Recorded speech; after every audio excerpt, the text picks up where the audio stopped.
శ్రావణ మాసంలో లక్ష్మీదేవి అనుగ్రహం సంపూర్ణంగా కలగాలంటే ఇంట్లో దీపం పెట్టాక ఒక శ్లోకం ఇంటి యజమాని కానీ యజమానురాలు కానీ చదువుకోవాలి.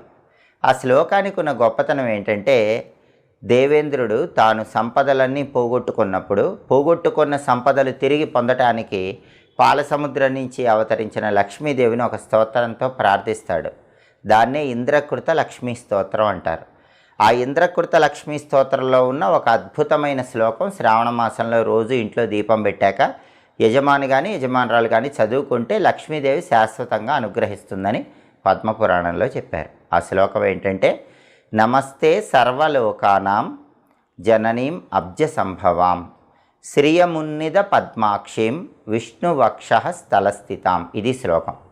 ఈ శ్లోకంలో ఉన్న అర్థం ఏంటంటే, నమస్తే సర్వలోకానాం జననీం అబ్జ సంభవాం అంటే సమస్త లోకాలకు తల్లి అయిన